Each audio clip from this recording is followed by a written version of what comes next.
You thought Harley's worst threat would come from a rival cruiser, but it came from inside a lab, built by rogue engineers with nothing to lose. The result? An engine so advanced it broke every rule. Stick around till the end, because what happens next could tear the motorcycle world in two. A mutiny on the track. It didn't happen at a trade show. It didn't launch with a press release. It detonated quietly and without warning during a regional track day in Nevada. The bike looked unassuming. No decals, no flashy carbon, no exotic paint. But the sound? It stopped the paddock cold. At first, riders mistook it for a tuned Harley, maybe a custom S&S build. Then it launched. Riders looked at each other silent, stunned. No warning, no marketing, just raw performance that punched tradition in the throat and left Harley's best choking on smoke. What followed was chaos. Riders who had just run their hot laps stood along the wall, jaws slack. The torque delivery wasn't just sharp, it was instant, violent, controlled. It didn't lift the front wheel in a stunt. It drove it into the pavement with such force the forks visibly compressed. And when it cleared the first straightaway, people stopped guessing what it was. Because nothing in Harley's catalog, not the CVO, not the 131, not even the heavily modded V-rods, moved like that. What no one knew then was that the engine powering that sleeper prototype wasn't American. It came from overseas, a company better known for refined balance, not brute strength. But this wasn't refinement. It was rage, tamed just enough to pass emissions and tuned just enough to terrorize the V-twin throne. And when the lap times came in, that's when Harley fans felt it in their gut. They'd just been dethroned. Yet the real twist wasn't what happened on the track, it was why it happened at all. It wasn't performance. It was obsession. The company behind the engine, Shinsei Motors, had no heritage in American-style muscle. Known globally for surgical precision and hybrid innovation, they'd never cared about noise, rumble, or identity. But 5 years ago, something changed. A group of rogue engineers inside Shinsei's performance skunk works grew obsessed with the question, what if we didn't just match Harley's output? What if we erased it? It started in secret, unfunded, unapproved, and unsanctioned. Engineers took time off official projects to build prototypes in an abandoned assembly wing. The budget came out of pocket. The dyno runs were logged manually. They called it Project Yurei, a word meaning ghost, because this engine wasn't supposed to exist. Not by corporate standards, not by market trends, and certainly not by Shinsei's image of clean, polite performance. This wasn't strategy.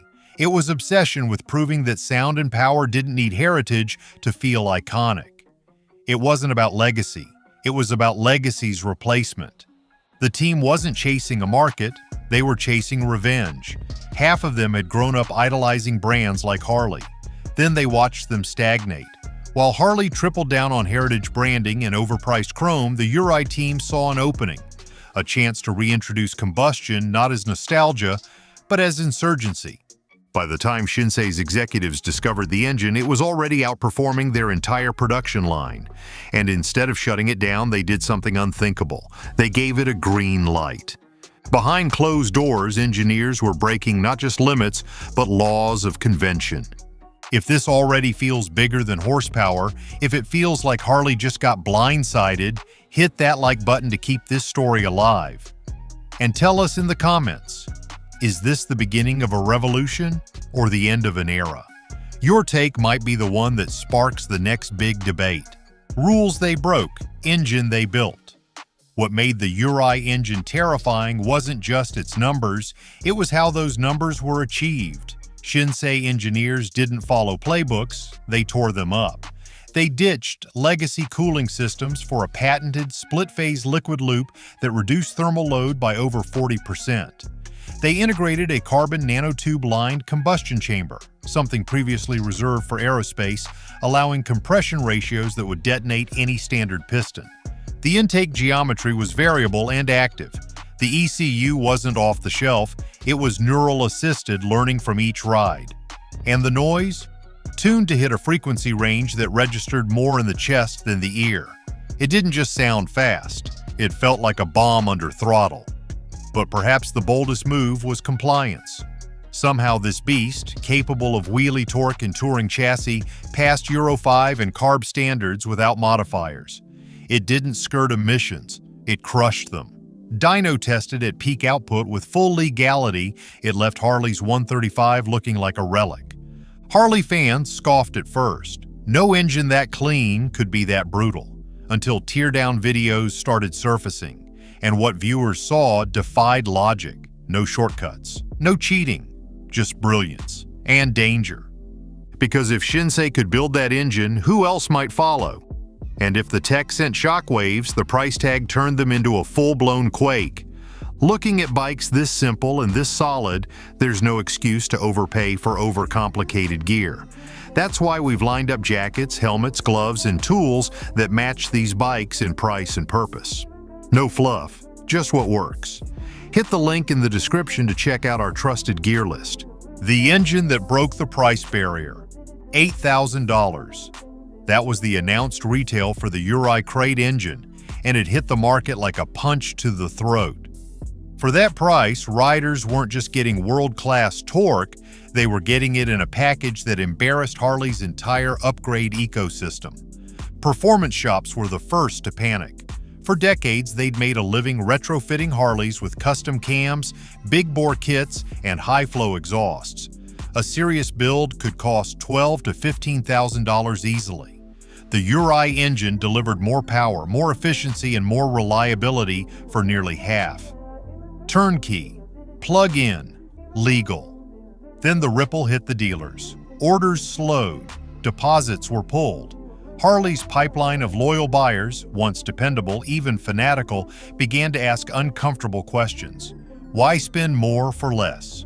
Why wait for outdated platforms when something faster, lighter, and cleaner was shipping now? The aftermarket world cracked next. Brands built around the V-twin platform, S&S, Vance and Hines, Thundermax, began slashing prices. Forums turned toxic. YouTube techs flipped allegiances. For the first time in modern motorcycle history, Harley wasn't just behind. They were irrelevant. And the worst part? Shinsei hadn't even marketed it yet. The pricing shattered more than margins. It shattered belief. Riders didn't need weekend tuning anymore. They needed a phone and financing. The aftermarket suddenly felt prehistoric. Because the next phase wasn't about selling engines, it was about selling the end of the V-twin era. Harley's target, denial. Publicly, Harley-Davidson did what legacy companies always do when confronted with disruption. They dismissed it. Executives called Shinsei's Yurei engine a short-term stunt, a track gimmick, a non-event for real riders. Their messaging hit every familiar note: heritage, culture, loyalty. They emphasized community over numbers, sound over speed. The word authenticity showed up in every press release, as if horsepower were a marketing illusion, not a measurable reality. Calling it a stunt didn't stop the footage. Riders were replaying dyno runs and drag pulls in disbelief. This wasn't hype. It was a hard reset on reality. But inside the community, something was shifting. Riders weren't dumb. They'd seen the teardown videos. They'd watched the track footage. The Yurei didn't just beat Harley's best, it embarrassed it.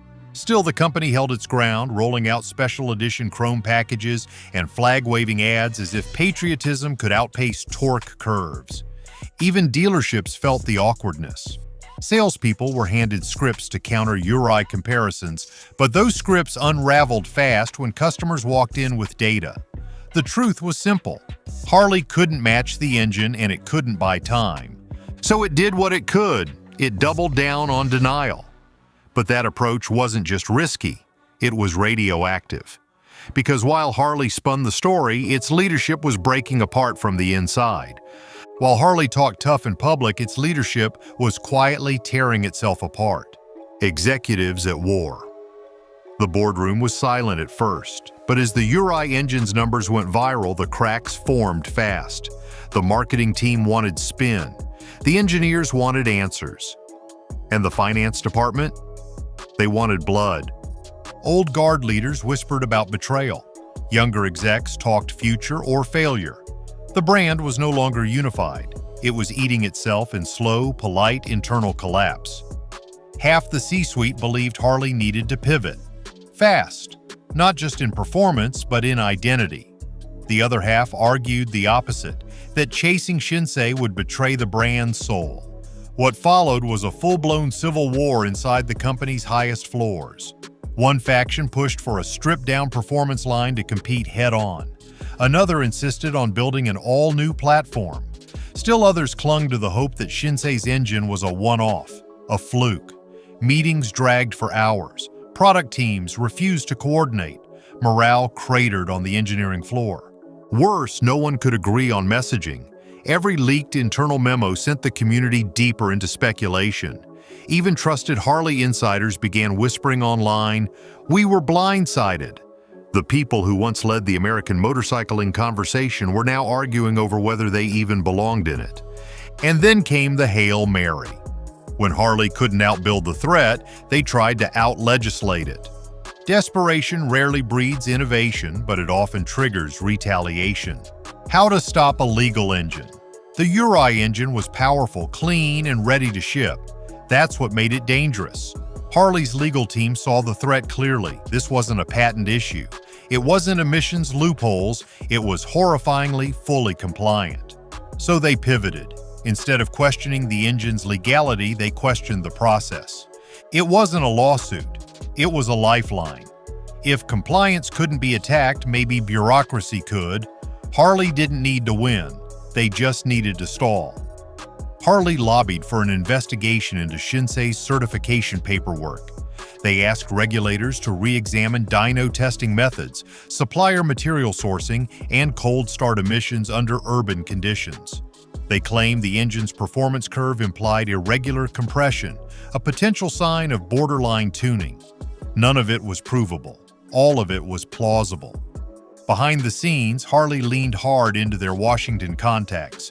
Meetings were requested, trade commissions were briefed, EPA inspectors were nudged, but there was a problem. The Yurei engine had been built too well. It was too clean, too documented, too bulletproof. Worse, Shinsei leaned into transparency. They released certification data publicly. They invited EPA reps to tour their test labs. Their engineers gave interviews in fluent English, calling Harley's challenge a nostalgic attempt to delay the inevitable. Harley's gambit failed. And worse, it made them look scared. That perception rippled fast through rider communities. As legal salvos failed to land, Harley's real reckoning came from its own backyard. The fan base splits. The betrayal didn't come from regulators. It came from the forums, the riders, the YouTubers, the people who had tattooed the bar and shield on their shoulders and built their identities around the V-twin mythos. Riders who once defended Harley without question began asking the unthinkable. What if the loyalty they showed wasn't returned? What if the betrayal wasn't technical? It was cultural. For years, those loyalists had defended Harley's slow evolution, its premium pricing, its design conservatism. They believed in the brand, even when it didn't believe in them. But the Yurei changed everything. Not because it was foreign, not because it was better, but because it exposed the truth. Harley could have done this. It simply chose not to. The fallout was immediate. Some riders doubled down, calling the Yurei soulless and corporate noise.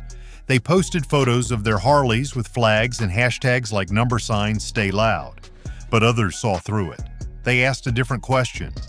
Why are we defending a brand that stopped defending us? YouTube exploded with comparison videos. Instagram feeds turned hostile. Dealerships reported tense debates in showrooms. Fathers and sons arguing over what real performance meant. The V-twin community fractured overnight. What had once been a tribe became a civil war. And in the silence that followed, only one thing was clear. Harley wasn't leading the conversation anymore. It was reacting to it. Because once the fans split, the industry followed, and what came next wasn't imitation. It was escalation. Riders rallied behind the underdog. They weren't supposed to care. The rival brand, Shinsei, wasn't cool. It wasn't American. It didn't carry rebellion in its DNA. But the moment the Yurei engine hit the streets, something shifted. It wasn't just the performance, it was the spirit behind it. The engine was fast, yes, but more than that, it was fearless. This wasn't a brand shift, it was a movement, one built on adrenaline, not ad copy.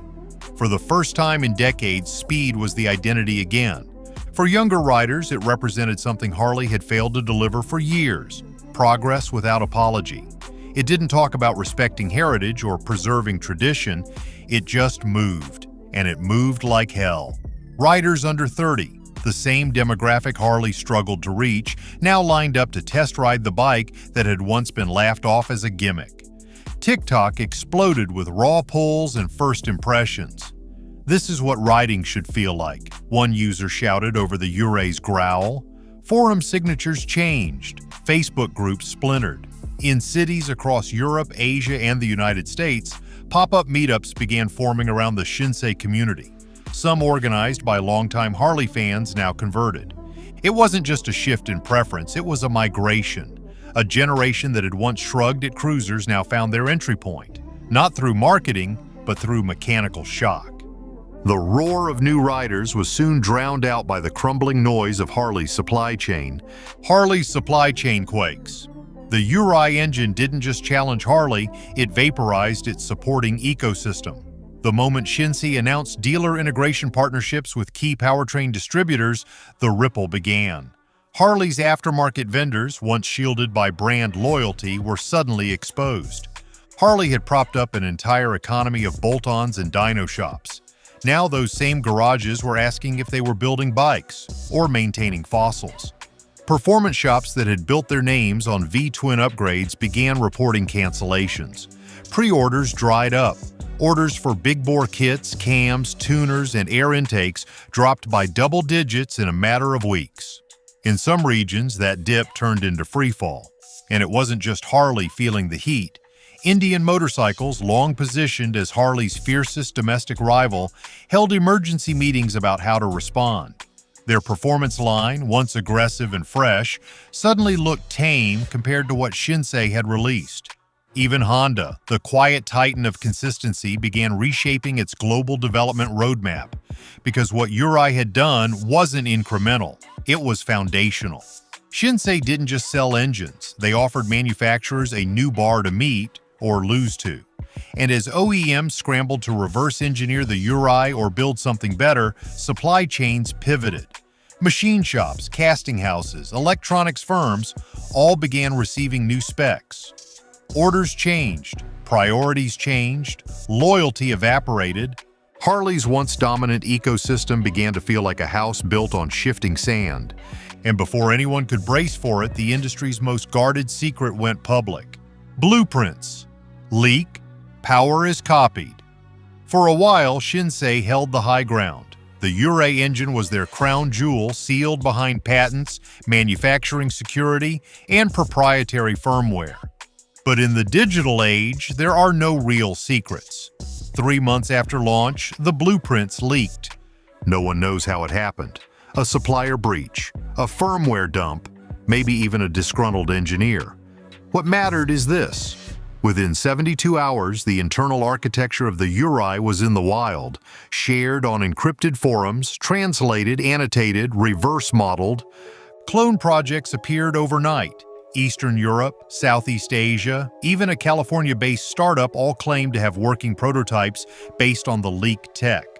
Some were rough, others were disturbingly accurate, and none of them had to spend years on R&D. The path had already been cleared for them and anyone else with a CNC machine and ambition. Shinsei's legal team responded fast. Takedowns were issued, lawsuits filed, but the damage was done. Their miracle engine had become open-source inspiration, and the more people who copied it, the more pressure Harley faced to justify its existence. Because now the question wasn't just, why didn't you build this? It became, why can't you even copy it? Even as copies multiplied, governments began drawing their own red lines. Performance versus policy. Even as Shinsei's engine earned global admiration, it stepped directly into a firestorm, one Harley had managed to dodge for years. The combustion debate. Governments in Europe, California, and parts of Asia had already begun phasing out new gas-powered vehicles, and now they saw the Yurei as the wrong kind of breakthrough. It was too good, too clean, too fast, too loud. In Brussels, lawmakers worried it would reignite the performance market just as policy aimed to phase it out. In Berlin, environmental advocates called it technological backsliding. In California, the Air Resources Board reviewed its certification twice, searching not for violations, but for reasons to delay mass adoption. The message was clear. This engine might have passed the letter of the law, but it violated the spirit of the transition. Shinsei pushed back, claiming their design offered lower lifecycle emissions than most hybrids. They even offered to release an electric variant eventually. But the headlines had already hit. Activists branded it a loophole. Politicians labeled it a threat. And for Harley, this wasn't good news. It was a window, a chance to pivot public attention away from their own failures and toward regulation itself. But if they hoped that regulators might stop the Yurei, they were already too late. Because while governments debated, the culture had already chosen its direction, and Harley wasn't driving anymore. Union lines are drawn. Inside Harley's domestic plants, the tension turned physical. Assembly lines slowed. Whispers turned to arguments. Workers, many of whom had given decades to the factory floors of Wisconsin and Pennsylvania, began to ask questions their managers couldn't answer. Would this engine kill their jobs? Was the company planning to offshore development again? Would union contracts still matter if the bikes they were building didn't sell? The reality was brutal. Layoffs were being discussed. Some departments saw hiring freezes. Others had tooling upgrades halted mid-process. And it wasn't just hourly workers who were anxious. Middle management knew they were next in the blast radius if sales didn't rebound. For union leaders, the Yurei engine represented more than market competition. It was a wedge. It showed that another company could build something brilliant without nostalgia or patriotism. And that terrified them. Because if riders no longer cared about where a bike was made or by whom, then American-made wasn't leverage. It was a liability. Emergency meetings were held. Demands were issued. Harley responded with cautious language about strategic patience. But on the factory floor, patience was gone. The workers had done their part. The machines ran. The bikes shipped. It wasn't labor that failed. It was leadership. While assembly lines slowed, the cold truth showed up where it always does, on the sales charts. Market vote. Riders shift.